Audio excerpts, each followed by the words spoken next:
One of the biggest problems of our education system is it doesn't teach us how to manage money or how to even think about money, which is why we have books like these that teach us how to think about money and how to manage it in the best possible way. The very first lesson that you need to take away from this book is the best financial skill is to stop the goalpost from moving. We always set a target whenever we are talking about money. Let's say we are in a job. Let's say we are getting 20,000 rupees per month and we are not happy about it and we want it to be 30 or 50,000, and we tell the people around us that if it becomes 50,000, we'll be happy with it. But once we hit that 50,000 mark, we don't stop. We keep raising it, and that is a big problem. If you keep raising the bar, then along with what you are earning, what you are consuming will also increase. You will increase how much you are spending, the kind of lifestyle you are living. You'll try to level that up, and that will not help you build any wealth in the long run.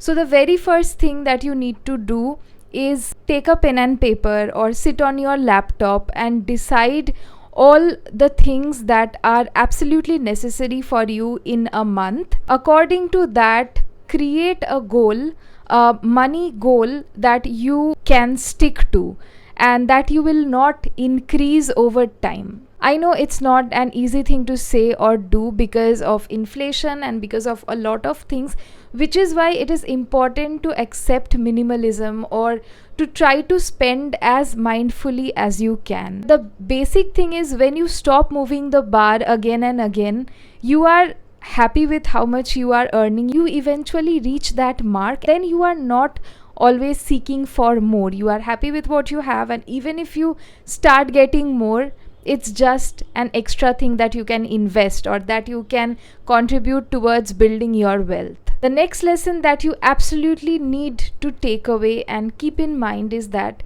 buying more material is not wealth, but being able to buy your time is the real wealth. If you give it a thought, you'll understand that what we really have on this earth, which is going away, which is most precious to us, is our time. And that matters the most. All the material things that we are running after and that we are trying to collect and maybe show off is not going to stay with us forever. We are not going to take it away with us when we die. And if you study the most successful people on earth, they are not running behind money all the time, and that's not something they did.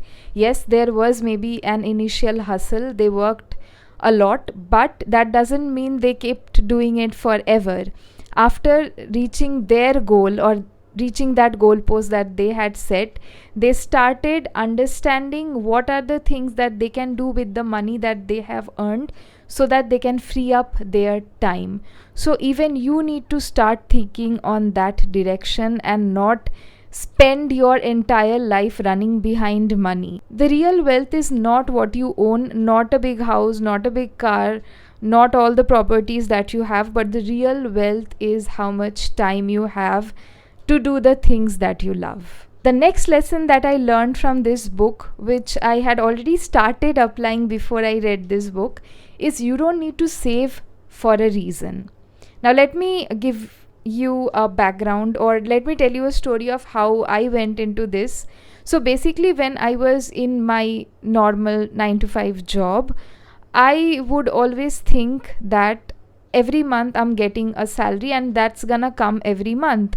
There is not going to be any exception. So there was no such need for me to be afraid or no such need for me to save a lot of money. So I ended up saving nothing in all those years that I worked.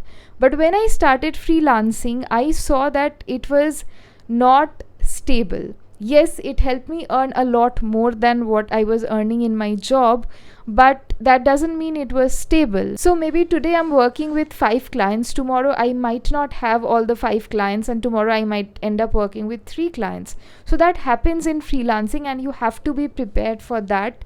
and that's how you need to plan. So I understood that I won't be getting a fixed amount every month, and that brought a little bit of insecurity, and that's when I started saving. What this book is trying to tell you, that most people save because of something, because they want to maybe buy a house in future, or they want to buy a car in future, or they want to go for a vacation in future.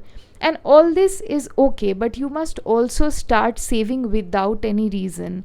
And that is the money that will act maybe as your emergency fund, or that will be like a cushion that will help you in times when you really need money. Maybe you have some emergency, you have something that just came up, life happens and you need some money, so that saving will help you during that time. The next thing that I'd like to talk about and that you need to learn is that do not trade away all your money, and always keep room for error. I've seen this a lot with a lot of people in my life and around me.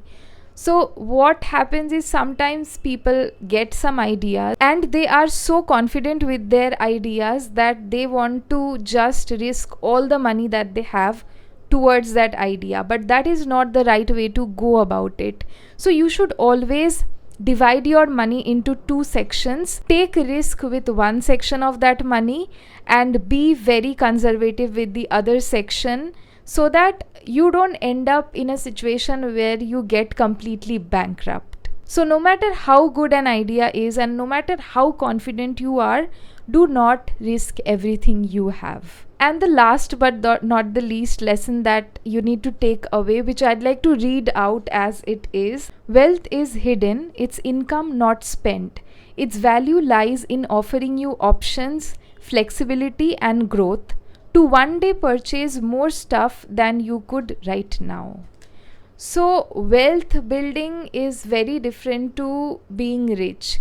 Being rich means whatever you are earning, you are spending that into building a very lavish lifestyle and leading a very comfortable life and doing everything that you want without giving it another thought.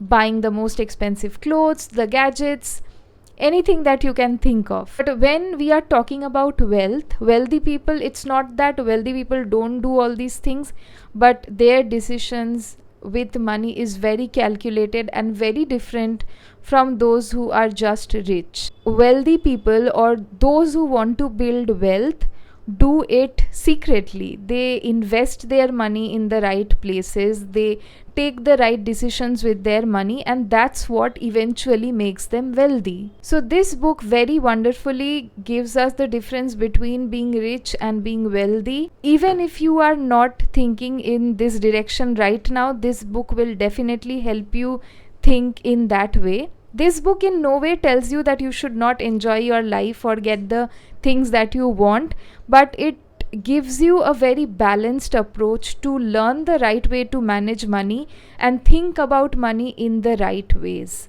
So these are all the 5 things that I want you to take away from this book, but that doesn't mean you won't read this book, because it has a lot more lessons that you can learn from and implement in your life. So that's it for this video. I hope you enjoyed it, and if you found this useful, please share it with as many people as you can, because we all need to get better with managing our money. If you want to watch more such insightful videos, then don't forget to subscribe to this channel, and don't forget to hit that like button if you enjoyed this video. And I had created a video on how you can become more productive, 10 things that I learned from Eat That Frog, which will definitely make you productive. You can go and watch that video here. That's it for this video. I'll see you in the next one. Bye.